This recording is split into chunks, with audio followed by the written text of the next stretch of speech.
गेल्या 9 महिन्यांपासून फरार असलेल्या रुपेश मारणे याच्या मुसक्या अखेर पुणे पोलिसांनी आवळलेल्या आहेत। मध्यरात्री मुळशी तालुक्यामध्ये रुपेश मारणे याला अटक करण्यात आलेली आहे। रुपेश मारणे हा गुंड गजानन मारणे टोळीचा क्रमांक 2 नंबरचा गुंड आहे। दहशत माजवणे त्याचबरोबर खंडणी गोळा करणे अशा प्रकारचे गंभीर गुन्हे रुपेश मारणेवर याआधी सुद्धा दाखल आहेत आणि 19 फेब्रुवारीला कोथरूड भागामध्ये एका तरुणाला मारहाण केल्याप्रकरणी गुंड गजानन मारणे याच्यासह रुपेश मारणे आणि इतर त्यांच्या टोळीवर पोलिसांनी कारवाई केलेली होती। याच्यामध्ये गजानन मारणे याला सुद्धा अटक केलेली आहे। मात्र रुपेश मारणे हा गेल्या अनेक दिवसांपासून फरार होता। त्याला अखेर कोथरूड पोलिसांनी मध्यरात्री अटक केलेली आहे।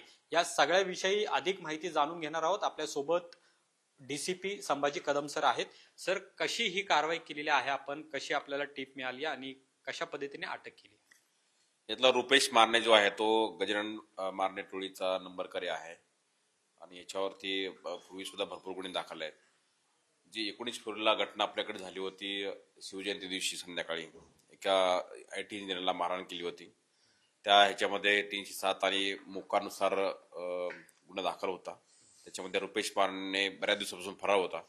आपल्याला माहिती मिळाल्यानुसार त्यानुसार आपण वर्कआउट केलं आणि आज पहाटे त्याला मुळशी भागातून ताब्यात घेण्यात आलाय।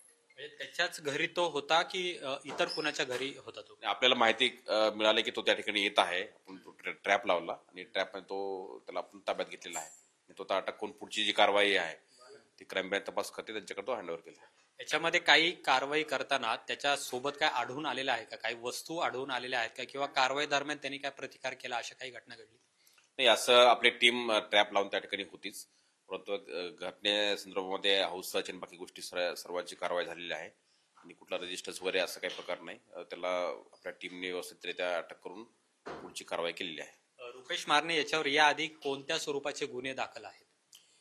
रुपेश मारणे यापूर्वीचे मर्डरचे गुन्हे आहेत, एक्स्टॉर्शन आहे, खंडणी आहे, तुमचे मोकाचे गुन्हे दाखल आहेत, 307 आहे, राईटचे गुन्हे आहेत, वेगवेगळ्या प्रकारचे जे गंभीर गुन्हे दाखल आहेत।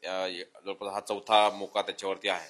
पूर्वी पण त्याच्यावरती गुन्हे दाखल आहेत भरपूर सारे आणि जवळपास 15-16 गुन्हे याच्यावर दाखल आहेत। खूप खूप धन्यवाद सर आमच्याशी बोलल्याबद्दल। तर गंभीर स्वरूपाचे गुन्हे दाखल असलेल्या रुपेश मारणे याला अखेर कोथरूड पोलिसांनी अटक केलेली आहे आणि आता पुढची कार्यवाही सुद्धा पुणे पोलिसांकडून सुरू करण्यात आलेली आहे। कॅमेरामन तुषार ननावरेसह अमोल धर्माधिकारी, लोकशाही मराठी, पुणे। लोकशाही मराठी ऐका, पहा, जागरूक रहा।